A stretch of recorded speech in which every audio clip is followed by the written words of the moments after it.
17 जनवरी 2026 है। जी। आलू की मार्केट किस तरह वेख रहे हैं तुसी? ਆਲੂ ਦੀ ਮਾਰਕੀਟ ਅਗਰ ਅਫਗਾਨਿਸਤਾਨ ਦਾ ਬਾਰਡਰ ਓਪਨ ਨਹੀਂ ਹੁੰਦਾ ਹੂੰ ਹਾਫਿਜ਼ ਜੀ ਕੁਝ ਚੰਦ ਹਕੈਕ ਹਨ ਜਿਹੜੇ ਤੁਸੀਂ ਜਿਹੜਾ ਨਾ ਜਿਨ੍ਹਾਂ ਤੋਂ ਅੱਖ ਨਹੀਂ ਛੁਪਾਈ ਜਾ ਸਕਦੀ। ਹੂੰ ਜ਼ਿਲ੍ਹਾ ਉਕਾੜਾ ਦੇ ਵਿੱਚ ਪਿਛਲੀ ਵਾਰ ਦੀ ਨਿਸਬਤ 282% ਇਸ ਦਫਾ ਆਲੂ ਲੱਗਿਆ, ਯਾਨੀ ਕਿ 182% ਦਾ ਇਜ਼ਾਫਾ ਹੋਇਆ ਹੈ। अच्छा ਪਾਕ ਪਤਨ ਦੇ ਵਿੱਚ 129% ਇਜ਼ਾਫਾ ਹੋਇਆ ਹੈ। ਹੂੰ ਕਸੂਰ ਦੇ ਵਿੱਚ 133% ਇਜ਼ਾਫਾ ਹੋਇਆ, ਜਿਹੜਾ ਕਿ ਲੋਕ ਪਿਛਲੀ ਵਾਰ 2025 ਦਾ ਆਲੂ ਕਹਿ ਰਹੇ ਸਨ ਕਿ 24 ਦਾ ਆਲੂ ਜ਼ਿਆਦਾ ਹੈ, ਉਸ ਤੋਂ ਇਹ ਜ਼ਿਆਦਾ ਫਿਗਰ ਮੈਂ ਦੱਸ ਰਿਹਾ। अच्छा 47% ਜ਼ਿਆਦਾ ਲੱਗਾ ਹੈ। ਖਾਨੇਵਾਲ 56% ਜ਼ਿਆਦਾ ਲੱਗਾ ਹੈ।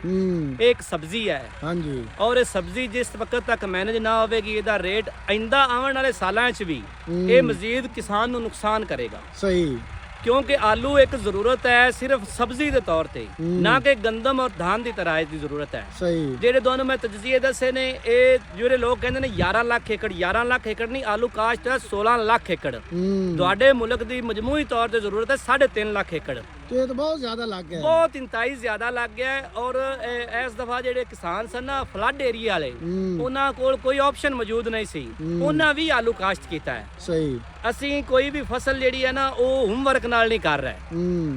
ਅਗਰ ਅਸੀਂ ਹੋਮਵਰਕ ਨਾ ਕਰਾਂਗੇ ਤਾਂ ਉਹਦੀ ਪ੍ਰਾਫਟ ਆਵੇਗੀ। ਹੁਣ ਤੁਸੀਂ ਦੇਖੋ ਨਾ, ਇੱਕ ਜ਼ਿਲ੍ਹੇ ਦੇ ਵਿੱਚ ਹੀ 182% ਆਲੂ ਜ਼ਿਆਦਾ ਲੱਗ ਗਿਆ ਹੈ ਔਰ ਉਹ ਤੁਹਾਡਾ ਉਕਾੜਾ ਹੈ। ਪਾਕ ਪਤਨ ਦੇ ਵਿੱਚ 129% ਜ਼ਿਆਦਾ ਲੱਗ ਗਿਆ ਹੈ। ਪਿਛਲੀ ਦਫਾ ਲੋਕ ਕਹਿ ਰਹੇ ਸਨ ਕਿ ਆਲੂ ਬਹੁਤ ਜ਼ਿਆਦਾ ਹੈ ਔਰ ਤੁਸੀਂ ਉਹਦਾ ਅੰਜਾਮ ਵੇਖਾ। ਜਿਸ ਟਾਈਮ ਉਹ ਆਲੂ ਤੁਹਾਡਾ ਸਟੋਰ ਹੋਇਆ ਹੈ, ਸਟੋਰ ਤੋਂ ਬਾਅਦ ਉਹ ਤੁਹਾਡਾ ਆਲੂ ਅਫਗਾਨਿਸਤਾਨ ਨਹੀਂ ਗਿਆ ਤੇ ਤੁਹਾਡੇ ਆਲੂ ਦੀ ਇਹ ਮਾਰਕੀਟ ਜਿਹੜੀ ਡਾਊਨ ਹੋ ਗਈ। ਫਰਵਰੀ ਦੇ ਵਿੱਚ ਅਗਰ ਇਸ ਤਰ੍ਹਾਂ ਬਾਰਡਰ ਓਪਨ ਨਹੀਂ ਹੁੰਦਾ ਤੇ ਆਲੂ ਮਜ਼ੀਦ ਇਹਦੀ ਮਾਰਕੀਟ ਕ੍ਰੈਸ਼ ਕਰ ਜਾਵੇਗੀ।